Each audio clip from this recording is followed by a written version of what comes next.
Então eu estava falando a respeito do ensino de Cristo no Antigo Testamento. Citei aqui, por exemplo, o Salmo 37, citado em Mateus. Salmo 37:9, porque os malfeitores serão exterminados, mas os que esperam no Senhor possuirão a terra. Mateus 5:5, bem-aventurados os mansos, porque herdarão a terra. Salmo 37, pois o Senhor ama a justiça e não desampara os seus santos. Bem-aventurados que têm fome e sede de justiça, porque serão fartos. Então você pode ver que o Salmo 37 está ali na base do começo das bem-aventuranças, não é? 37:30, a boca do justo profere sabedoria, a sua língua fala o que é justo, no coração tem ele a lei do seu Deus, os seus passos não vacilarão. Marcos capítulo 7, então lhes disse assim, vós também não entendeis, não compreendeis, que tudo que de fora entra no homem não o pode contaminar, porque não lhe entra no coração, mas no ventre, e sai para lugar escuso, e assim considerou ele puros os alimentos. Então, toda a palavra do Senhor no Novo Testamento, ela tem base e fundamento naquelas coisas que Deus já havia dito no Antigo Testamento, e eu poderia caminhar aqui muitos outros exemplos. Uma coisa que a gente não percebe, né? A gente faz, pelo menos mensalmente, é costume nas igrejas, celebrar a ceia do Senhor.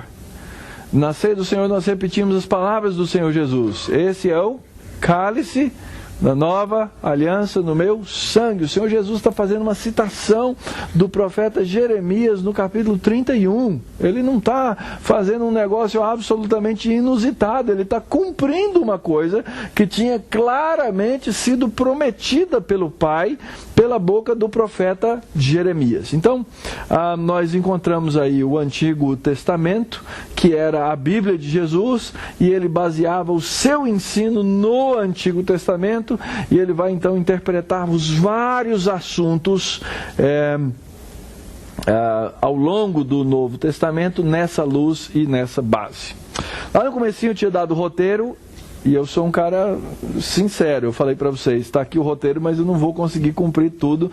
Se Deus permitisse, eu cumpriria. Eu vou ter que pular os exemplos em Atos e nas cartas. Não vai dar tempo da gente passar, porque senão a gente não vai ver a parte do Antigo Testamento. Mas eles são abundantes, tá? No Novo Testamento, no livro histórico, na narrativa histórica de Atos, discurso de Pedro, Atos 3, a boca dos profetas que o seu Cristo havia de padecer, várias outras citações gerais em Atos 10, de novo Pedro, dele todos os profetas dão testemunho de que por meio do seu nome todo aquele que nele crê recebe remissão de pecado. Vocês já pararam para pensar nessa história do nome? Por que a gente faz oração em nome de Jesus? De onde vem essa ideia? Foi uma invenção do Novo Testamento? Ou é uma referência ao terceiro mandamento? Não tomarás o nome do Senhor teu Deus em vão. Cuidado com o que você ora. Cuidado. Porque você invoca a preciosidade do nome de Deus. E o nome no Antigo Testamento... Qual o nome de Deus no Antigo Testamento? Quem lembra? Quem sabe? Yahvé. Não é? Em algumas traduções a gente vê lá Jeová. E nas traduções mais comuns, que são usadas como a Revista e Atualizada, vem Senhor, todo em letra maiúsculas lá, o nome pessoal de Deus. Nas culturas do Antigo Oriente havia uma mentalidade pagã, diga-se de passagem, era uma ideia de que se você conhecesse o nome de uma divindade, você conseguia invocar essa divindade. Se você conseguia invocar ela pelo nome, e aí então você tinha uma certa ascendência e autoridade sobre ela. Deus inverte essa coisa, fala, não, quem revela o nome sou eu, você não sabe de nada. E o meu nome é esse. Aí o nome de Deus qual é o nome de Deus? Eu sou. Porque os outros não são. Então, quando você vai lá no Antigo Testamento e começa a estudar todas essas coisas, você começa a entender por que essas coisas a gente faz agora no ensino do Novo Testamento, porque elas têm base e referência lá no Antigo Testamento. Então, quando você ora, cuidado com o que você ora, porque você pode estar tomando o nome de Deus em vão e quebrando o terceiro mandamento. É mais ou menos um cheque com 2 assinaturas. Um cheque com 2 assinaturas. E você não pode falsificar nenhuma delas. Então é assim que nós precisamos ter essa compreensão. E aí nós vamos ver em Atos várias citações. Eu queria citar pelo menos um exemplo nas cartas, que é esse texto muito conhecido. Pensa aqui, o apóstolo Paulo está escrevendo para um jovem pastor da igreja de Éfeso, chamado Timóteo, e ele dá várias exortações nas 2 cartas a esse pastor, e ele exorta no capítulo 3 várias coisas faz várias exortações a Timóteo. Ele termina o capítulo, esse trecho da carta, com essa exortação. Ele diz para Timóteo: tu, porém, permanece naquilo que aprendeste, que foste inteirado, sabendo de quem o aprendeste. E olha só o que ele diz: desde a infância você conhece as sagradas letras. Que sagradas letras? No Novo Testamento não estava escrito, não tinha evangelho escrito ainda. Ele refere-se ao Antigo Testamento. O que essas sagradas letras podiam fazer? Podiam te tornar sábio para a salvação pela fé em Cristo Jesus. O Antigo Testamento é que fazia essas coisas. É óbvio que agora o Senhor Jesus Cristo veio, fez a interpretação correta, mostrou com muito maior clareza, mas já era possível. E aí ele termina dizendo: toda a Escritura, toda ela, Moisés, os profetas e os escritos, toda ela é inspirada por Deus e útil para quê? Para o ensino. Então, a Escritura serve para ensinar a salvação, a Escritura serve para repreender o pecador, a Escritura serve para corrigir aquele que se desvia, e a Escritura serve para construir uma mente que entende a justiça de Deus. É assim que um homem se torna o quê? Habilitado, perfeitamente habilitado para cumprir toda boa obra. Com a Escritura do Antigo Testamento era possível fazer essas coisas. Imagina nós que agora temos o Antigo e o Novo Testamento. Como isso é rico, gente. Algumas pessoas ficam lá sonhando: puxa vida, já imaginou Abraão sentado lá na porta da tenda dele, chega o Senhor, aparece por ele, aparece diante dele. Que privilégio de Abraão! E vimos a sua glória, a glória como do unigênito do Pai. Você quer um privilégio maior do que esse? Nós temos todo o privilégio do mundo. Todo o privilégio do mundo. Nós conhecemos a Escritura do Antigo e do Novo Testamento. Então, parte 2 agora. Como é que o Antigo Testamento serve de base e fundamento para nós entendermos o nosso Novo Testamento? Ora, nós temos uma doutrina, que é a doutrina da inspiração da Escritura, que inclusive estava ali naquele texto de 2 Timóteo capítulo 3, versículo 16. Toda a Escritura é... A gente tem a palavra inspirada na nossa tradução, não sei por quê, porque na verdade lá no original diz assim: toda a Escritura é soprada por Deus, não inspirada, mas soprada. Essa é a palavra que aparece lá.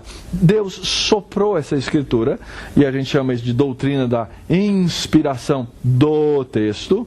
A gente acredita na conservação do texto, e nós acreditamos que nas nossas Bíblias traduzidas e com todo o estudo da manuscritologia bíblica, nós temos um texto autêntico que pode nos levar a entender essas sagradas letras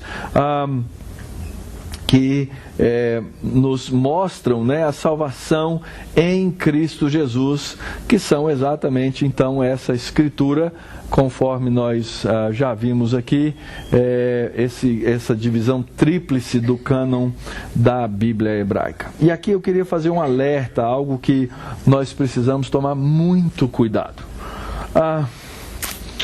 Existe uma coisa do século XIX chamada liberalismo teológico. Os crentes nas igrejas às vezes não têm a noção do que seja esse chamado liberalismo teológico.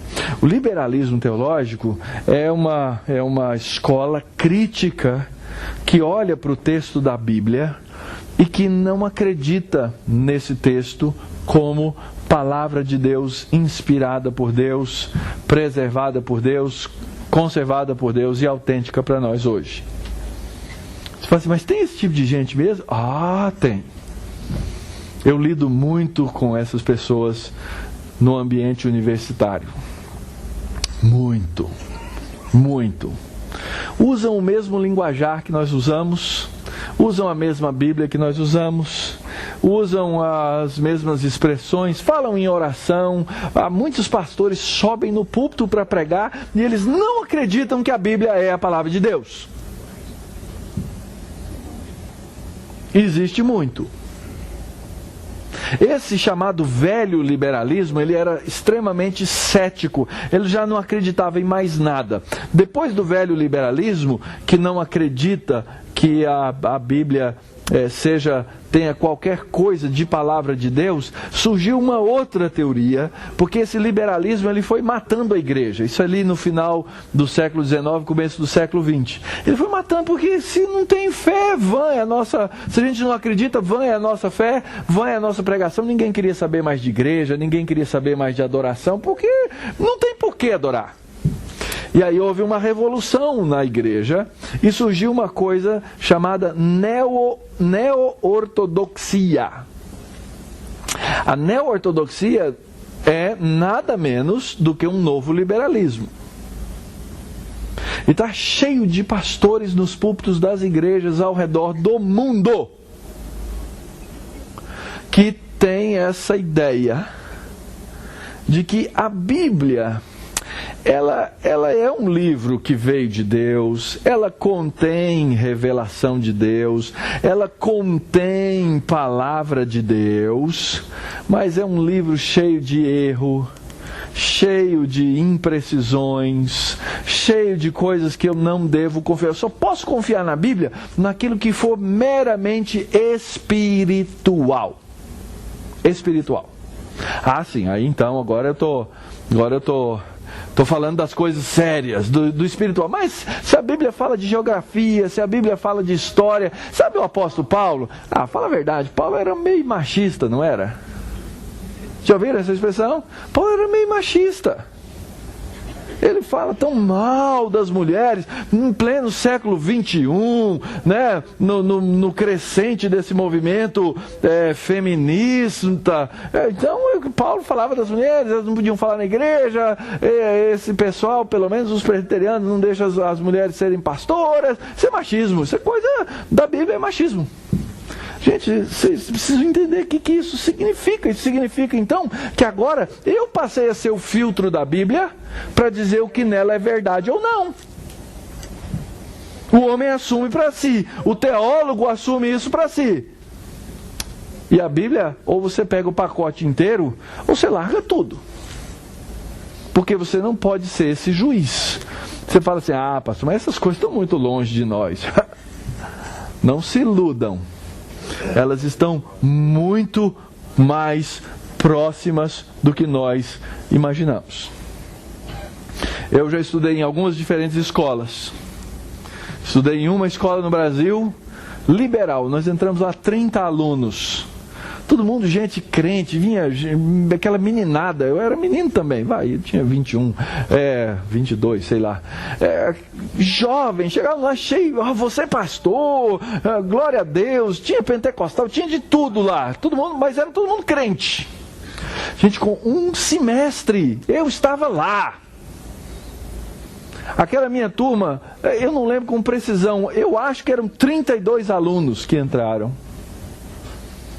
Tinha meia dúzia que acreditava que a Bíblia era a palavra de Deus no final do primeiro semestre.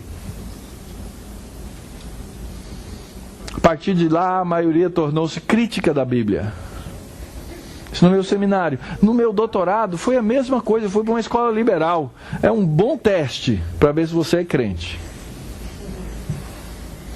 Porque é um absoluto ceticismo. Absoluto ceticismo. Um colega meu, eu fazia doutorado, ele fazia mestrado. Mal, depois que eu vim para cá, é que eu aprendi que essas coisas fundamentalistas da Bíblia, que esse pessoal fica falando, que a Bíblia... Nada, aqui os meus olhos se abriram para entender a verdade. Ele deixou de crer na Bíblia como palavra de Deus e ele dizia para mim, agora os meus olhos viram a verdade. Então, quando a gente aborda tanto o Novo quanto o Antigo Testamento, nós temos que ser cuidadosos. Essas coisas estão aí. E eu queria deixar isso como uma palavra de alerta, porque isso ronda as nossas igrejas. Ronda as nossas igrejas. Nós precisamos ser extremamente cuidadosos. Muito bem. Então, com isso eu estou dizendo que eu vou partir da mensagem do Antigo Testamento como a verdadeira, absoluta, inerrante, autoritativa palavra de Deus. Deus a inspirou e Ele nos deu para que nós a tivéssemos e isso fosse para o nosso ensino, correção, repreensão e educação na justiça para nos formar homens e mulheres de Deus. Então agora eu vou abordar o Antigo Testamento, mas eu tenho que entendê-lo. Existe toda uma narrativa, toda uma história da Bíblia, né? Eu tirei isso de um pequeno atlas da Bíblia, chamado História da Bíblia, que faz um panorama cronológico do Antigo Testamento. A primeira parte, os patriarcas, quando viveram, como viveram, o tempo no Egito, o tempo no Êxodo, a instalação na Palestina, o reino de Israel, o reino dividido, o exílio babilônico, todos esses são dados bíblicos, fatos bíblicos. Mas eu não posso parar aí. Eu não posso só aprender essas coisas, e aqui eu faço eu não sei como é que funciona aqui a aula de crianças, né? Nós temos isso muito nas nossas igrejas, os nossos departamentos infantis nas igrejas, eles ensinam a Bíblia para as crianças como se fossem historinhas. E a Bíblia não foi um livro para nos dar historinhas, não é um livro para nos dar historinhas. A Bíblia é a história e a autorrevelação de Deus para a salvação dos homens. E nós precisamos levar isso a sério. E isso significa uma coisa, gente. Significa que toda ela tem que ser levada a sério. Toda! Lembra lá dos crentes bereanos? Eles conferiam para ver se não estava falando bobagem. E nós temos que ser esses vigias constantes para ver se bobagens não estão sendo ensinadas e o povo de Deus não está sendo alimentado com bobagem. E hoje, cada dia mais com os processos globalizantes, a gente tem mais acesso a YouTube, mais acesso a televisão, mais acesso... E muitas coisas positivas podem vir daí. Mas muito lixo chega junto. E é interessante que muitas dúvidas que eu respondo dos crentes, elas vêm de alguma coisa que viram na internet. E que deixou lá uma sementinha do capeta na cabeça do irmão. Para que ele começasse a duvidar da palavra de Deus. Então eu vou passar aqui rapidamente com vocês nos primeiros capítulos da Bíblia, no Pentateuco, para falar um pouquinho sobre a base do Evangelho. Gente, a base do Evangelho é a criação. Não tem como entender Evangelho sem criação. Um dos nossos professores lá escreveu semana passada: a criação é a primeira e mais básica verdade do Evangelho. No princípio criou Deus os céus e a terra. Essa é a verdade que estabelece o pano de fundo, tanto para o entendimento das distorções causadas pela queda, quanto das transformações realizadas e propostas na nossa redenção. Se eu não entendo a criação com clareza, eu não entendo a redenção que eu recebi. E se eu não entendo a redenção na sua extensão, o que acontece? Eu posso até ser salvo, mas eu vou viver uma vida de crente capenga. Pelas metades. Eu não vou saber dar razão da minha fé para as pessoas. Eu não vou saber responder às pessoas porque eu não estudei os elementos mais básicos e fundamentais da criação de Deus. Então eu tenho que ter o meu foco. E quando eu estou falando aqui, eu não estou querendo falar a respeito de criacionismo científico. Não é isso não. Eu estou falando da teologia da criação. Quais são os pilares mais básicos e fundamentais que eu tenho no texto da Escritura para me mostrar, para me dizer e para fortalecer a minha fé nessa redenção que eu recebi do Senhor? Eu preciso entender. Imagina que essas bolinhas representem a história da Bíblia. E eu estou falando lá na frente da boa nova do Evangelho. Chegamos no Novo Testamento. Nós estamos falando da redenção. Eu só posso entender salvação se eu entender do que é que eu estou sendo salvo. Senão eu vou pregar uma falsa salvação.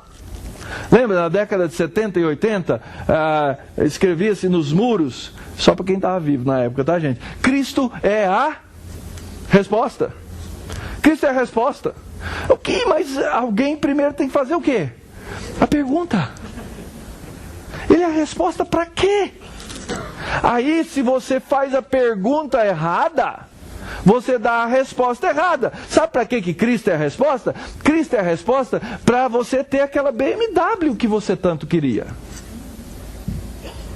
Para você trocar de casa. Para você ter prosperidade. Para você ficar rico. Para você não ter mais doença. E aí eu vou para uma resposta falsa, num evangelho falso. Porque eu não entendi um contexto. Então, para entender a redenção, eu tenho que entender a queda. Eu tenho que entender o pecado. Eu tenho que entender as consequências do pecado para o mundo, para a humanidade e para mim. Agora, se houve uma queda, significa que eu estava num lugar e eu caí. Então, para eu entender a queda, eu tenho que entender primeiro a criação. Não tem jeito. Então existe um tripé de 4 pontos. Já ouviram falar de tripé? Porque a gente fala muito de tripé da história da redenção. Criação, queda e redenção. Mas na verdade nós deveríamos falar de 4 elementos. Criação, queda, redenção e consumação. Gente, como nós entendemos pouco a consumação, porque nós não entendemos a criação. Quer ver?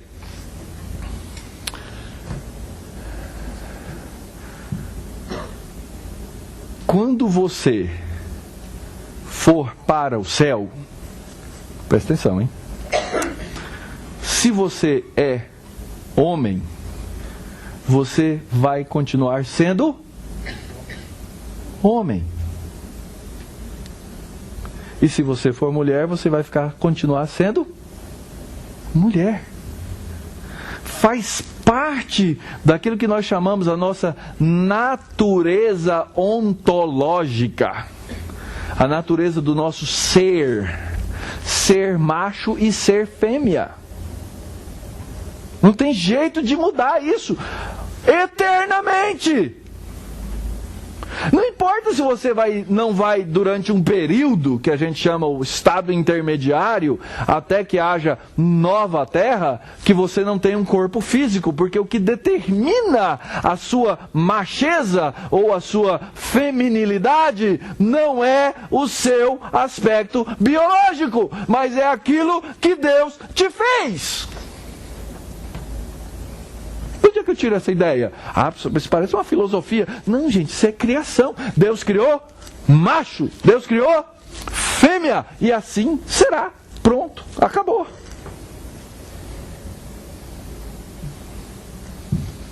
Não tem jeito de mudar. Natureza é aquilo que nós somos. Ela é imutável. Deus não pode deixar de ser Deus, a não ser que seja um Deus mitológico. Gente não pode... Suponha que Deus pegasse você e desse a Ele todos os poderes que Ele tem. Já viram o filme Todo Poderoso? Lembram? Jim Carrey. No começo eu não queria assistir, achei que ia ser um negócio assim, ofensivo, né? É muito engraçado, porque é uma caricatura daquilo que nós pensamos que Deus é. Muito engraçado. Rachei o bico de rir. Se Deus pegasse e desse todos os poderes a um ser humano, ele não viraria Deus. Não tem jeito. Porque ser humano é ser humano. Macho é macho. Fêmea é fêmea. E Deus é Deus. Onde eu aprendo isso? Capítulo 1 da Escritura. Então, a criação é fundamental para eu entender poder e soberania de Deus, entender a origem do homem, entender o conceito de adoração, entender o conceito de relacionamentos na família, entender a ideia de domínio, entender sexualidade, entender trabalho, tudo que precisa ser redimido na minha vida, nisso que eu chamo de salvação, é compreendido a partir de um modelo na criação. Se eu não tenho o modelo da criação, eu não entendo para que eu vou ser salvo. Mas eu entendo para que eu sou salvo.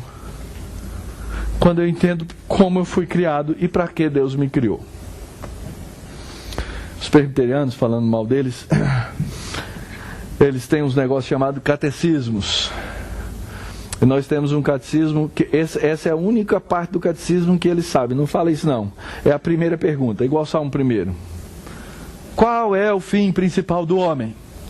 E a resposta é: o fim principal do homem é glorificar a Deus e gozá-lo para sempre. Essa é a pergunta básica e a resposta fundamental. Todo mundo sabe, tenha catecismo ou não.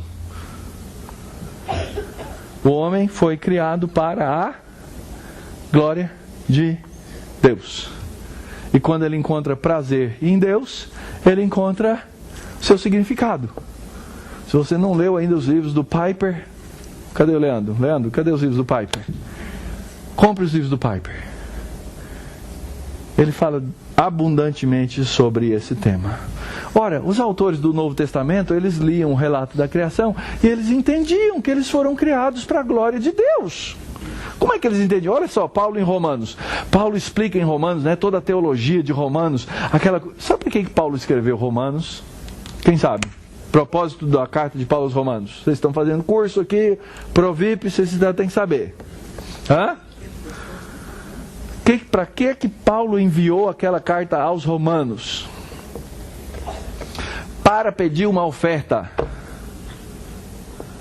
Exatamente, vai lá ler, está lá no capítulo 15. Irmãos, estou escrevendo tudo isso para vocês, porque eu vou passar aí, vocês pegam, tiram a oferta, porque eu quero ir pregar o Evangelho de Jesus Cristo na Espanha. Paulo escreveu o maior tratado teológico do Novo Testamento para levantar uma oferta missionária para continuar e chegar na Espanha. Gente, teologia é uma coisa prática. Eu não posso distorcer a verdade para arrancar dinheiro dos crentes, para ficar rico, para roubar dos outros, para mentir dos outros, mas eu tenho que ser prático e verdadeiro naquilo que a Escritura diz que é. Tive uma conversa essa semana com um jovem da igreja.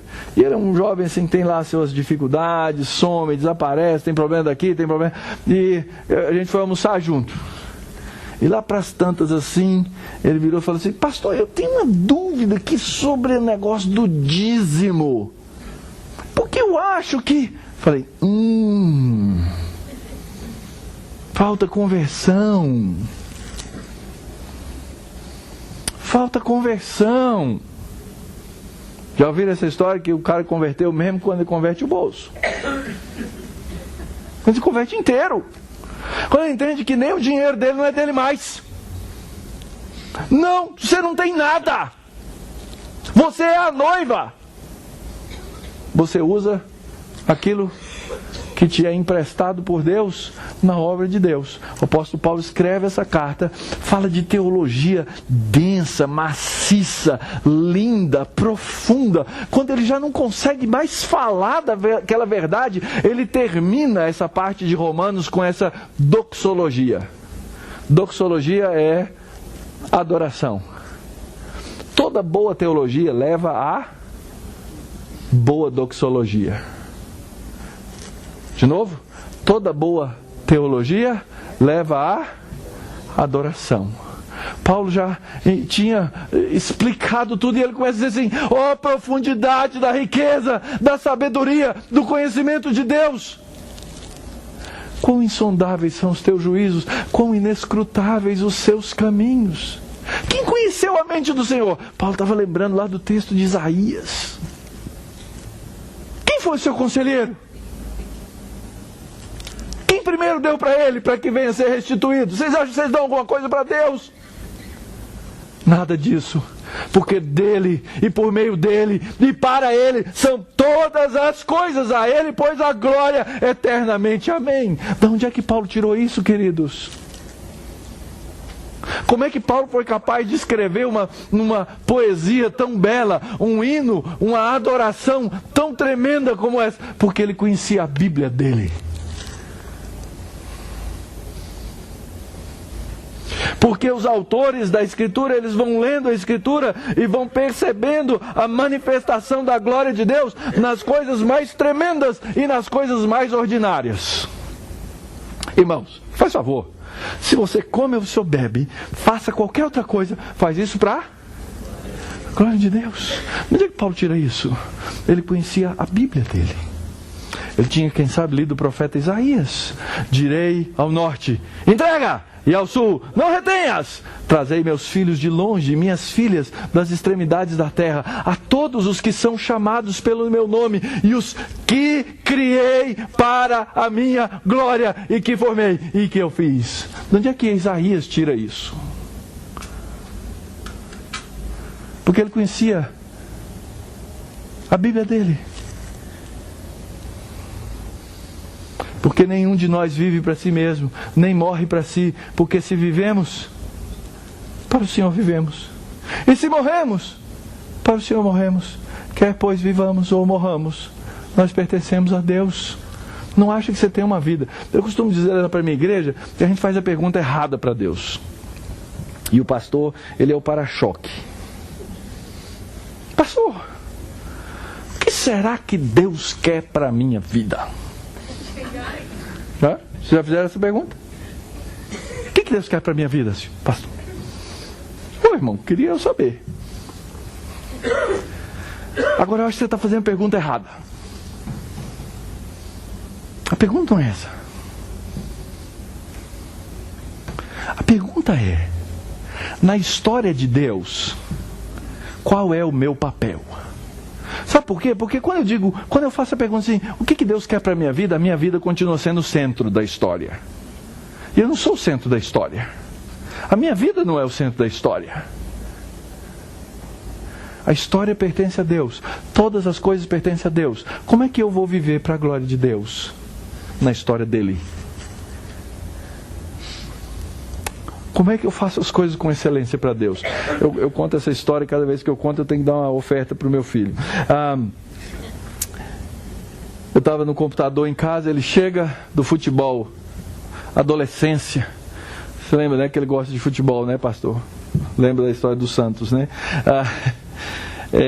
Ele chega lá, esbaforido da escola à tarde, eu lá no computador. Ele chega na hora errada, o coitado do menino, porque eu estava na página do boletim da escola, olhando as notas dele. Oi, pai. Oi, filho, tudo bem?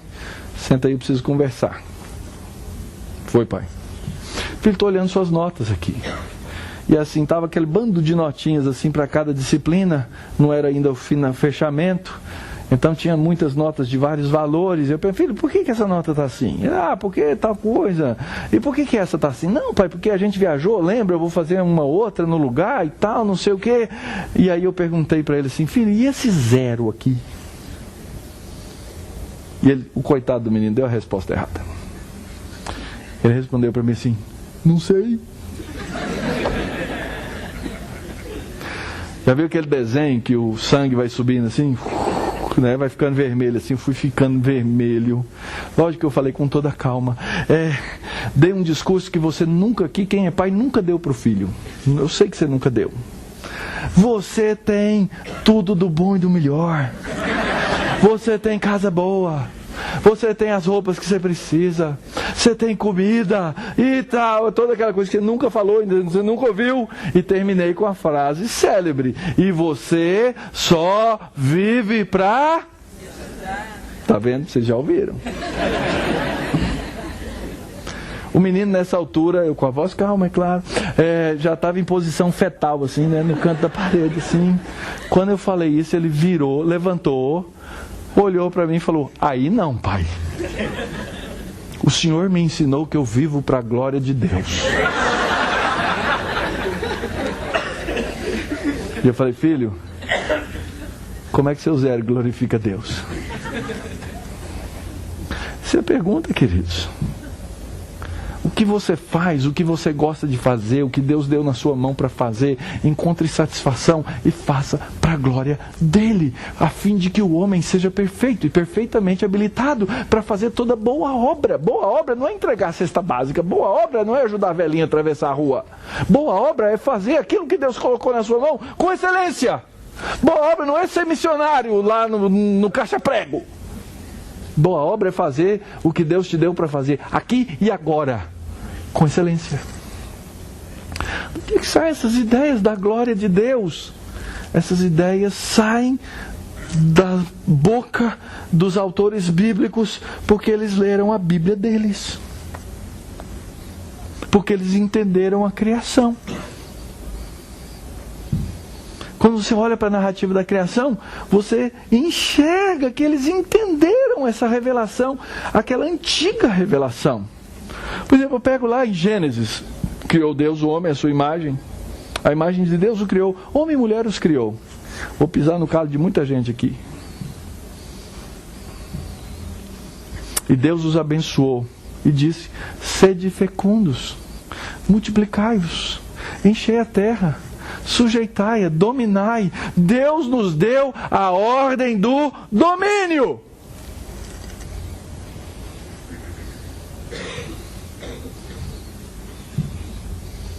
E ele acontece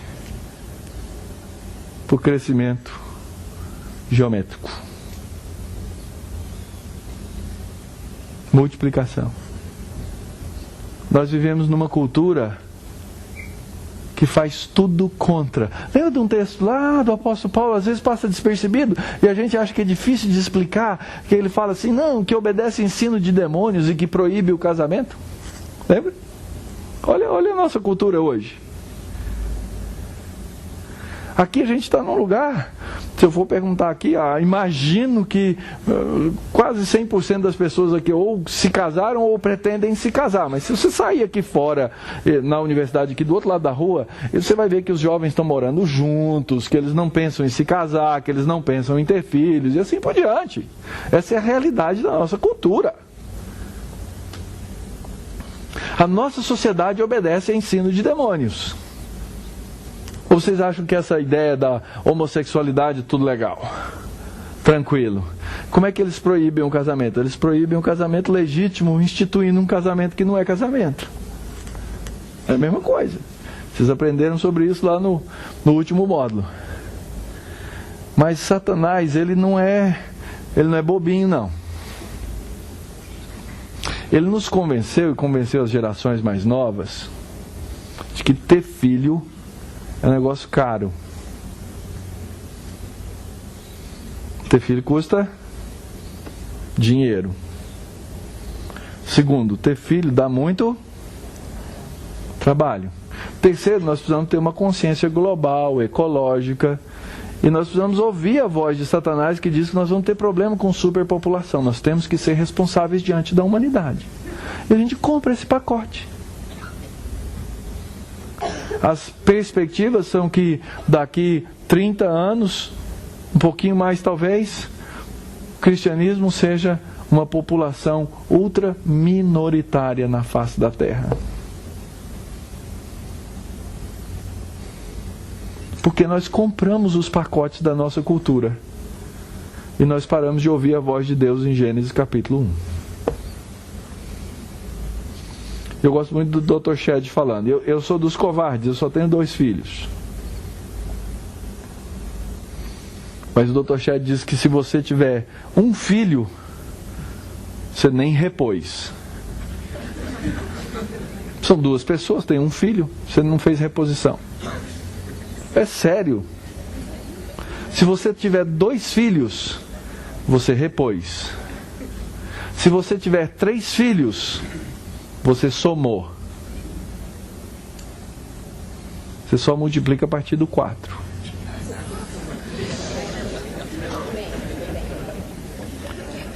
Ah, gente, não, mas isso só serve para aquelas culturas antigas, que não tinha anticoncepcional, que não tinha televisão, que o custo de vida não era tão caro, e aquele negócio de feliz o homem que enche deles a sua aljava. Não, isso aí é as aljavas modernas são menorzinhas, só cabe uma flecha.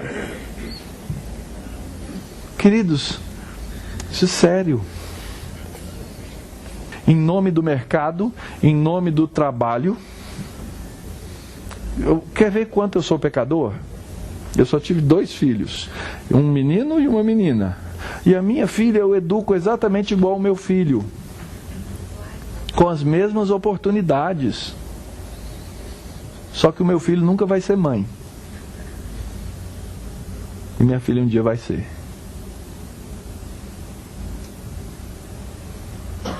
Nós não educamos as meninas para serem mães. Nós educamos as meninas para serem profissionais. Pode começar a jogar a Bíblia, não tem problema, eu já estou com o couro duro mesmo. Mas eu queria chamar a sua atenção para refletir sobre isso. Nós precisamos voltar lá. Eu fui uma vez no encontro de casais da igreja, lá na primeira igreja. O senhor bem conhece. E tinha gente que o senhor conhece lá. Eu fiz uma palestra sobre família da aliança. E desafiei as mulheres. Gente que tinha toda a condição de vida financeira, tinha tudo para ter tudo. Mas as mulheres, elas queriam ter uma carreira. Eu disse para elas, vocês vão criar suas filhas com babá, videocassete e DVD. Em nome das suas carreiras. Você fala assim, mas o senhor é um machista, hein? Parece pau. Gente, minha mulher sempre trabalhou fora.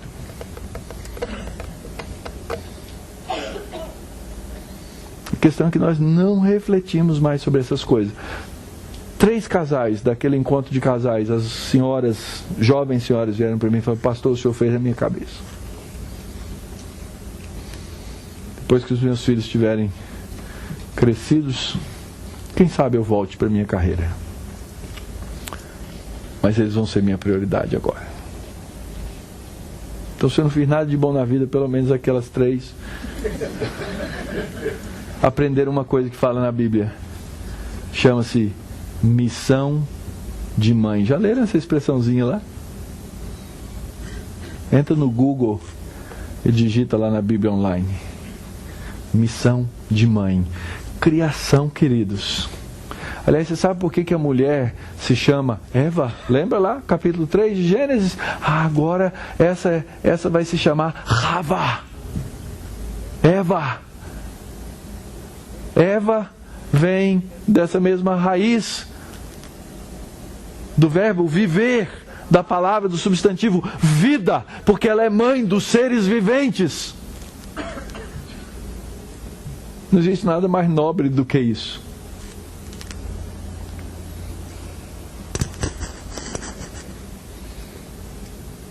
A gente lê Gênesis 3 como se fosse uma maldição. Agora vai ter dor de parto.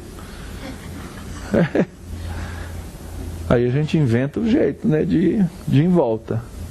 Eu lembro de uma moça na igreja que falou, pastor, Deus está colocando no meu coração que é para fazer uma cesárea. Oh, meu Deus. O que o medo da dor não faz, né? Queridos, nós temos que voltar os olhos para a narrativa da criação. Ela nos ensina a respeito da nossa imagem e semelhança, da maneira como nós devemos adorar, cultuar a Deus, porque Ele nos criou para isso.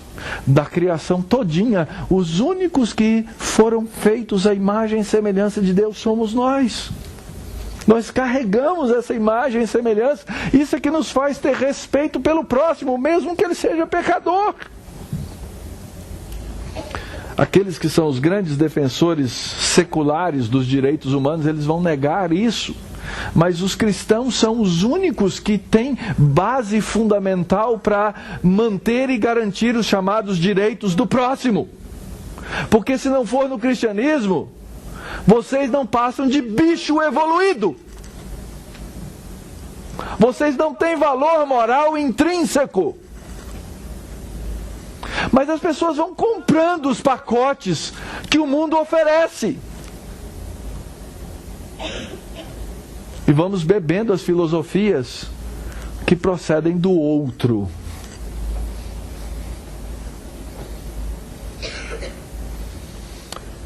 Dois autores de duas grandes universidades americanas, Universidade do Novo México e de Massachusetts, escreveram um livro chamado A História Natural do Estupro.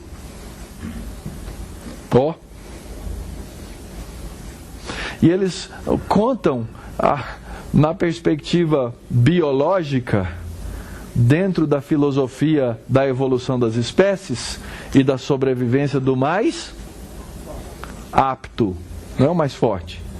Se fosse o mais forte, o dinossauro estava vivo e lagartixa estava morto. Mas é o mais apto. Que a coisa mais natural da face da terra é o estupro. Eu vou lá e tento com flores, depois tento com uma caixa de bombom, não deu certo. Meu gene diz que eu tenho que me reproduzir. Essa é a ideia por trás desse conceito. E a gente vai lá e engole. E a gente manda os nossos filhos para escolas que alimentam a cabeça deles com essas ideias. Eu faço essa continha com os crentes. Eu sou diretor de uma associação de escolas cristãs no Brasil. É o meu divertimento, o meu trabalho voluntário. Você coloca uma criança 200 dias letivos por ano na escola. 4 horas por dia no mínimo. Quantas horas dá? 800 horas. Se você tiver aqui uma boa escola dominical, se você trouxer o seu filho todos os domingos aqui, 52 domingos por ano. Todo pastor sabe quantos domingos tem no ano e quantos sermões ele tem que pregar.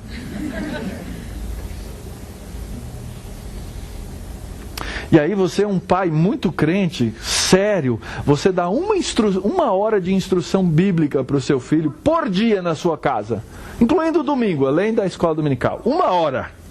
Estou vendo aqui, está todo mundo levantando a mão. Estou vendo. E aí você soma 365 mais 52 horas dos domingos, deu quantas horas? Eu não sei, gente, me ajuda aí, vai. 400 e alguma coisa, né? Você continua perdendo para uma escola secular que, via de regra, enche a cabeça do seu filho de filosofias anticristãs durante 200 dias. Eu acredito em escolas cristãs. Eu vejo o que Deus está fazendo ao redor do mundo com escolas cristãs. Ah, não, mas o meu filho tem que ir para uma escola de excelência, que ele vai passar no vestibular de primeira, que ele vai tirar a nota XYZ no Enem e passar de cara. E por quê? Nós temos uma cabeça secularizada, queridos. Eu já disse para muitos pais cristãos: ah, não, agora que vai chegar o ensino médio, eu quero que meu filho passe no vestibular, eu vou tirar ele dessa escola, porque o índice de aprovação aqui é menor. E eu falava para esses pais: você vai se arrepender. Não era uma ameaça, não. Não é nem aquela maldição de mãe, sabe? Aquela que, né? Não era isso, maldição de pastor. Você vai se arrepender, filho. E quantos voltaram arrependidos? Porque nós não acreditamos mais numa educação cristã para os nossos filhos. Aliás, as nossas escolas a gente chama de escola secular. Para nossa vergonha. Nós precisamos ter um olho para entender que os nossos filhos precisam aprender a respeito da criação de Deus na escola. E não é só na escola dominical, não. Aliás, Paulo diz lá: toda a escritura é útil para na escola dominical, né? No Provip. É isso? Não. A escritura, ela foi dada por Deus para servir de alimento para a mente dos nossos filhos. Essas coisas falarás assentado na tua casa e andando pelo caminho, e ao deitar-te, ao levantar-te. E você amarra na sua mão, e você coloca no meio da sua testa, e você coloca na porta da sua casa, você coloca no portão da sua cidade. Porque eles precisam ser inculcados. Essa é a expressão lá de Deuteronômio, capítulo 6. Mas no nosso descanso secular, a gente deita tranquilo. A gente é igual ao Brasil. Vive deitado em berço esplêndido, achando que tudo vai acontecer sem que nós façamos aquilo que Deus nos ordenou fazer. Então, na narrativa da criação, nós aprendemos sobre esses temas. Todos. Nós aprendemos sobre como Deus tratou o homem. Para caminhar para o fim, na segunda narrativa, no capítulo 2, Deus deu um propósito para o homem. Colocou o homem no jardim para cultivar e guardar. Deus deu uma liberdade para o homem. De toda árvore comerás livremente. Deus deu uma restrição para o homem. Da árvore que está no conhecimento do bem e do mal, não comerás. Deus deu ao homem uma auxiliadora idônea. Não é bom que o homem esteja só. Deus deu ao homem autoridade sobre a criação. Trouxe o homem para ver como esse lhe chamaria o nome. E o nome que o homem desse a todos os seres viventes, esse seria o nome deles. Deus deu ao homem integridade. Ora, um e o outro, homem e mulher, estavam nus e não se envergonhavam. Mas o homem resolveu desafiar Deus. E isso chama-se queda. A queda foi o primeiro ato de idolatria. Eu quero ser igual a Deus. O homem foi criado para glorificar a Deus lá no jardim. Como é que alguém glorifica a Deus? Crendo na palavra dele. Aliás, o homem deveria exercitar a fé no jardim. É ou não? Fé não é uma coisa do Novo Testamento. Fé não é uma coisa de Abraão. Fé é uma coisa do jardim do Éden. Deus diz assim, come dessa árvore, vai ser legal. Come dessa aqui, você morre. O homem virou para Deus e falou assim, duvido. Acreditou na palavra da serpente. Testou a Deus. E morreu. Não creu na verdade de Deus. Não exerceu fé. Não viveu em obediência.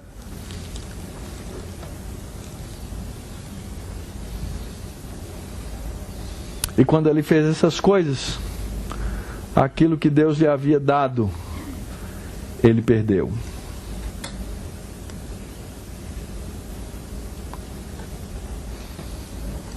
Quando o homem peca, ele perde o propósito. Ele foi colocado ali para guardar e cultivar o jardim. Deus falou, agora você está fora do jardim, meu.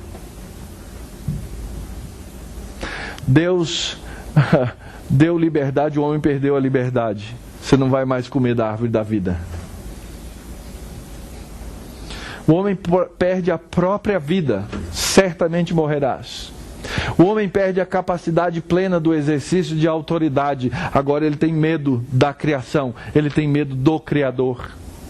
O homem perde a intimidade com aquela auxiliadora idônea. Estavam nus e não se envergonhavam. Agora, estou com vergonha. O homem perde a intimidade com Deus. Ouvi, tive medo e me escondi. Queridos, Cristo veio nos libertar dessa perda, dessa queda. O cristianismo íntegro é a restauração de todas essas coisas, do propósito,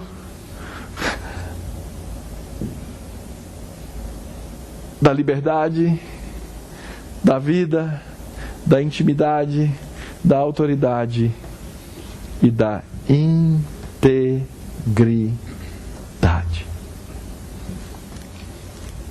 Esses assuntos você tem que estudar lá no seu Velho Testamento. Posso fazer um desafio para vocês? Pastor, posso fazer um desafio para a igreja? Decorem Gênesis 1, 2 e 3. Já não decorou umas partes dos evangelhos? Já não decorou lá umas partes das cartas? Decora Gênesis 1, 2 e 3. Começa a ter essa palavra do seu pai na ponta da língua. E você vai começar a descobrir que você vai ter respostas para as coisas mais interessantes e intrigantes do mundo. Porque elas estão reveladas na palavra de Deus. Na palavra de Deus.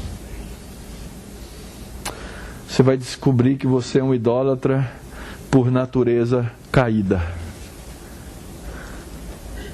E você vai descobrir que essa idolatria que nasce e vive e é sustentada no nosso coração,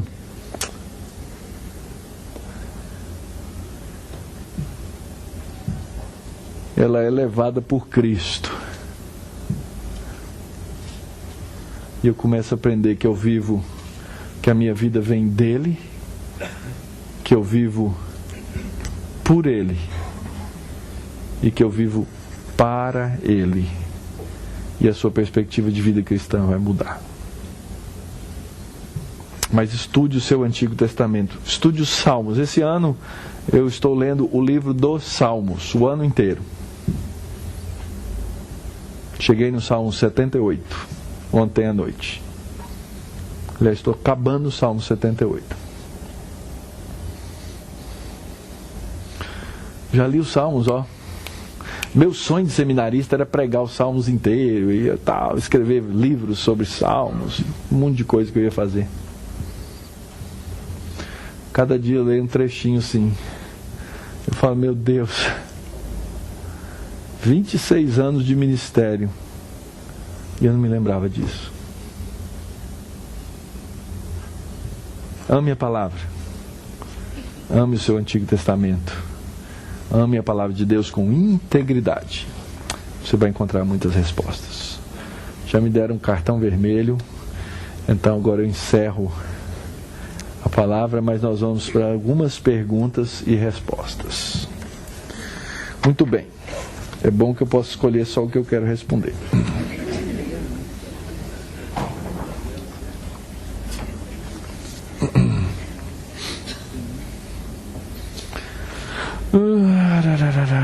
Muito bem.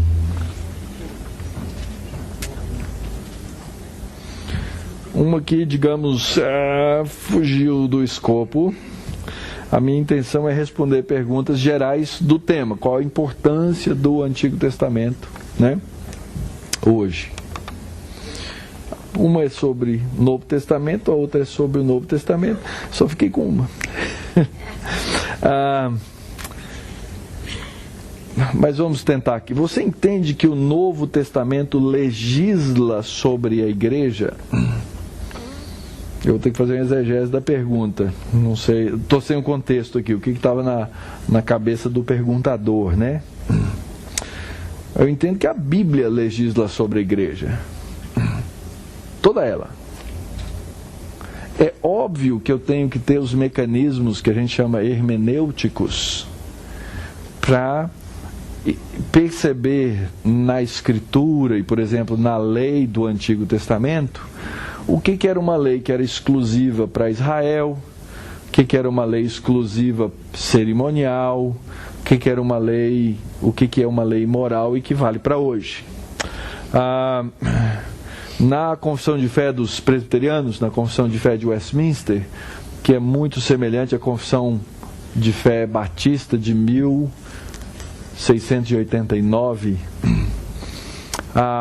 os escritores, eles olham para o Antigo Testamento e percebem que na lei do Antigo Testamento existe uma divisão que eu posso perceber.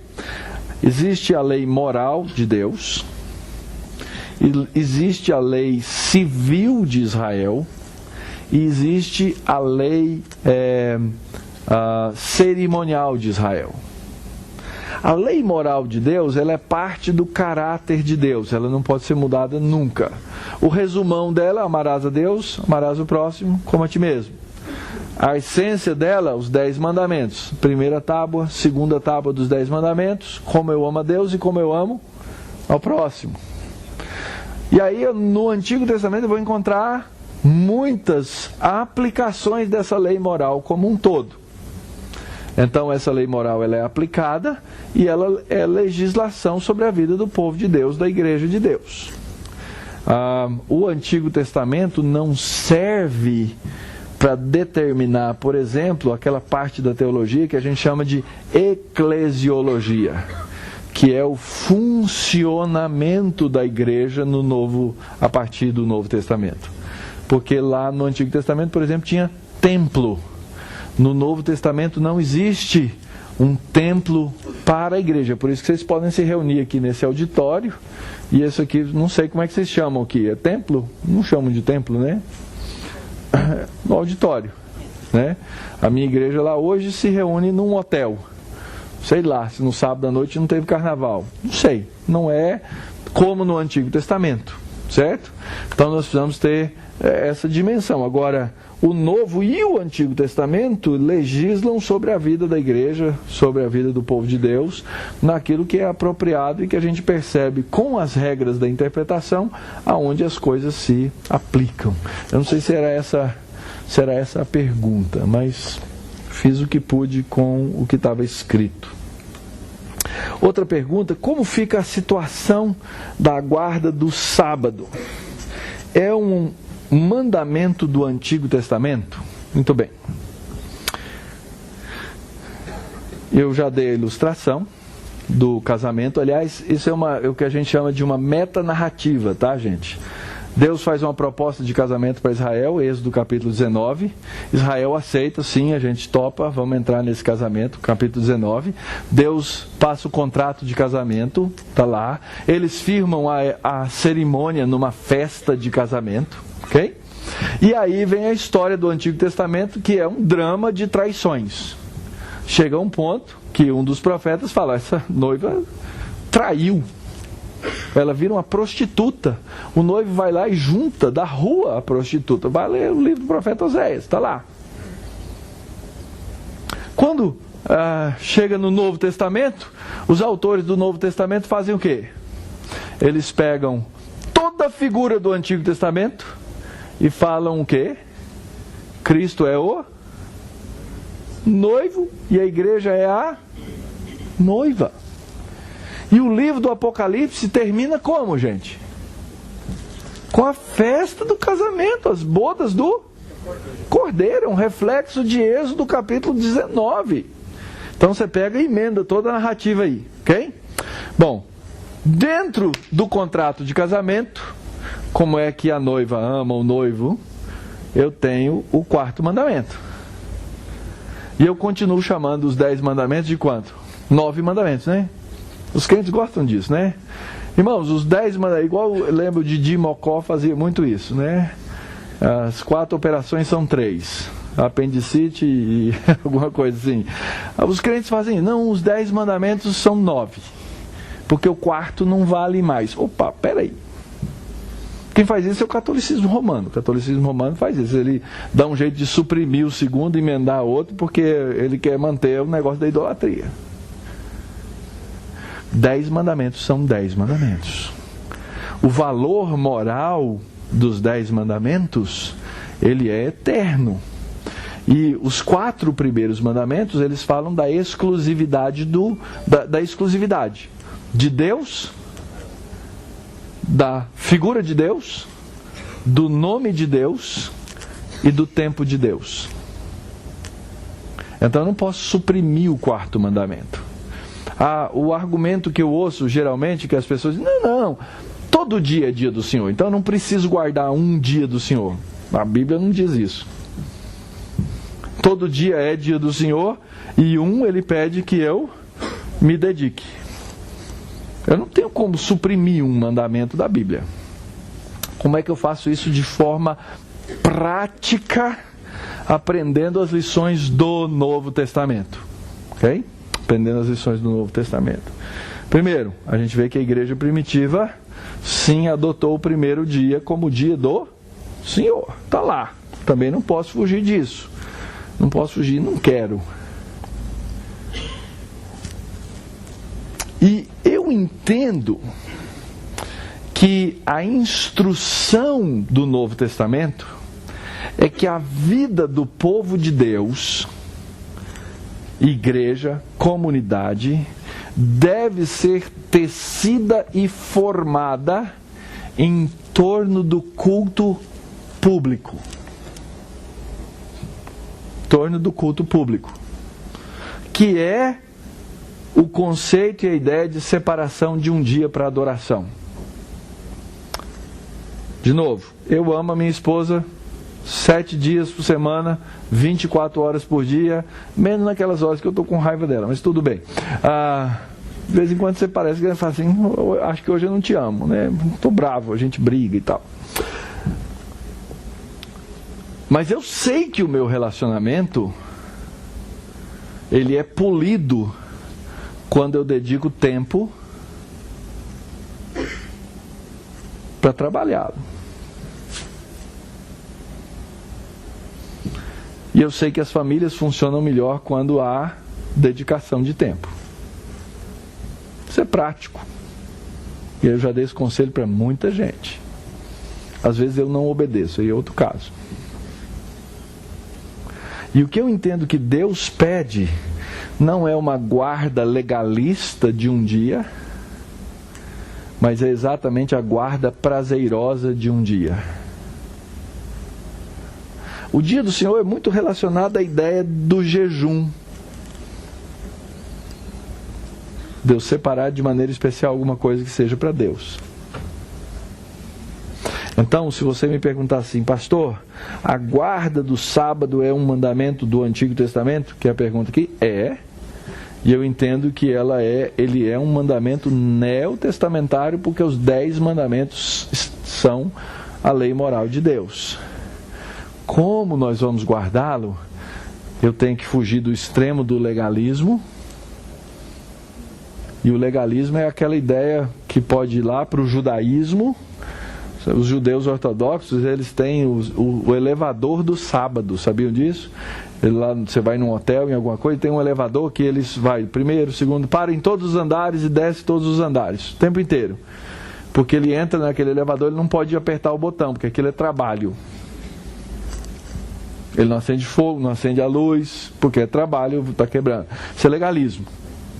Eu posso transferir esse legalismo para o novo, para a igreja, né? No domingo eu não faço X, Y, Z, etc, etc, etc.